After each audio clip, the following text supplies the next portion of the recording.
ओम शांति। आज एक बहन का बहुत सुंदर अनुभव आया है कि कैसे बाबा ने इनकी तंत्र मंत्र से जान बचाई। तो बहन का बहुत सुंदर अनुभव है। और वैसे भी बाबा तो वैसे भी कहते हैं कि अंतिम घड़ी है, अंतिम समय है, तो इसमें सबके हिसाब किताब तो चुकतू होने ही है। अगर आपके भी बाबा के प्यार और साथ के कोई अनुभव हैं तो मुझे ज़रूर शेयर कीजिएगा। बहन बताते हैं, एक बार की बात है जब इनकी तबीयत बहुत ज़्यादा ख़राब रहती थी। तो एक दिन जब ये सुबह उठी और बाहर निकली तो इन्होंने देखा दरवाजे के बाहर बहुत सारा खून पड़ा है। और बहन कहते हैं, हमने देखा कि कहीं आसपास कोई जानवर या कोई कबूतर तो मरा नहीं हुआ, पर ऐसा कुछ नहीं था।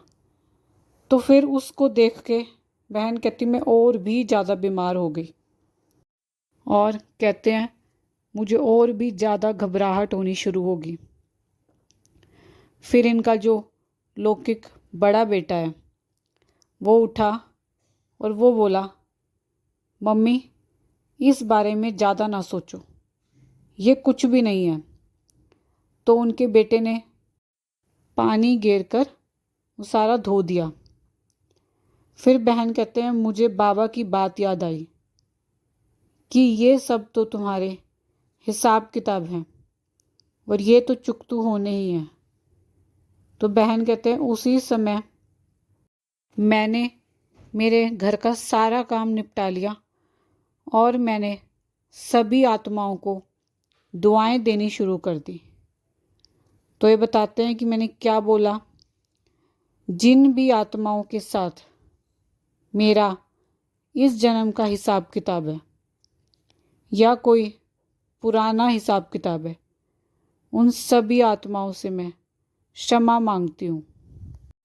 और कहते हैं कि सारा दिन मैंने सभी आत्माओं से क्षमा मांगी और पूरा दिन सभी आत्माओं को दुआएं भी दी कि सभी निरोगी हैं, सभी आत्माएं सुखी हैं, सभी भाग्यशाली हैं, सभी शांत स्वरूप हैं, सभी बहुत खुश हैं, सभी के परिवार में बहुत खुशियां हैं, सभी के बच्चों की मनोकामनाएं पूरी हो रही हैं।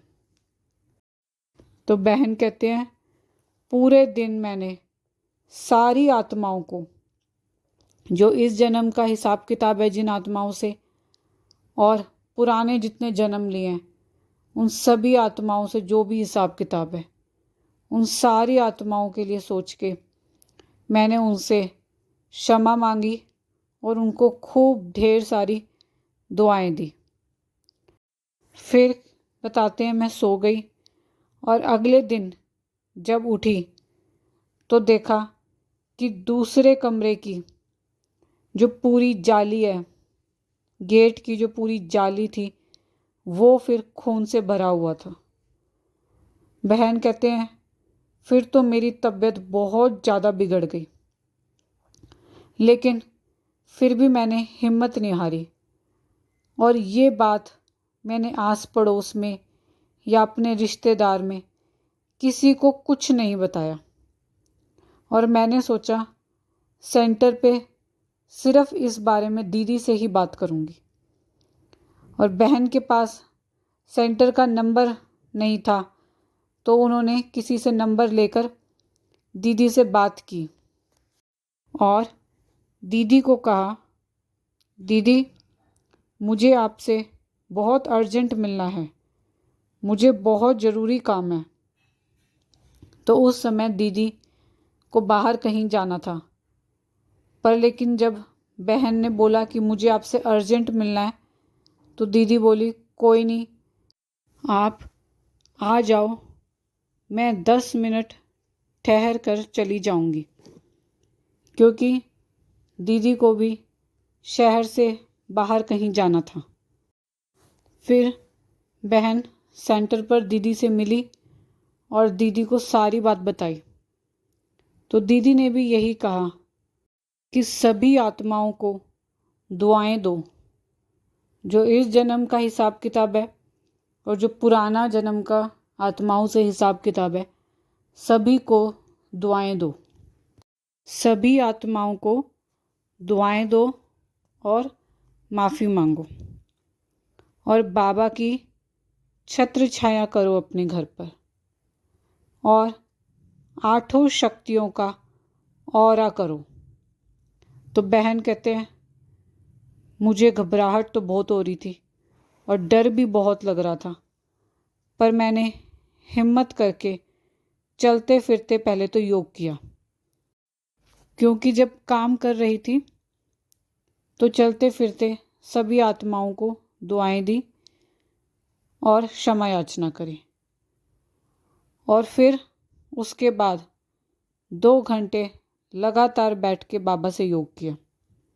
बहन बताते हैं कि मैंने 11 बजे से 1 बजे तक 2 घंटे योग किया, अष्ट शक्तियों का ओरा बनाया और पूरे घर पर बाबा की छत्र छाया की। तो 2 घंटे के बाद जब बहन कहते हैं मैं कमरे से बाथरूम की ओर जा रही थी, तो जब बाहर निकली तो देखा मेरी नज़र एकदम आसमान पर गई और बहन कहते मैंने देखा आसमान पे सतरंगी किरणें फैल रही थी और बीच में उनके सूरज था और सूरज के चारों ओर मुझे पावरफुल किरणें 7 रंग की पूरे घर पर फैलती हुई नज़र आई।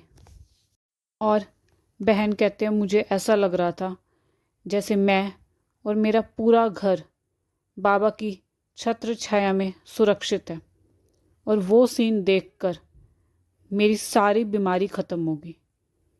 ऐसा लगा जैसे मुझे कोई पावरफुल दवाई मिल गई है, मेरी सारी टेंशन ख़त्म होगी और मुझे महसूस हुआ कि बाबा तो मेरे साथ है, कोई मेरा कुछ नहीं बिगाड़ सकता। और उसके बाद बहन कहते हैं मैं धीरे धीरे बिल्कुल ठीक हो गई और मुझे मेरे अंदर बहुत ज़्यादा शक्ति भी महसूस हुई। तो ये था बहन का बहुत सुंदर अनुभव। और अगर ये अनुभव सुनने के बाद बाबा के प्रति आपका प्यार और विश्वास और अधिक बढ़ जाता है, तो इन अनुभवों को आगे बाबा के बच्चों को ज़रूर शेयर कीजिएगा। अच्छा जी, ओम शांति।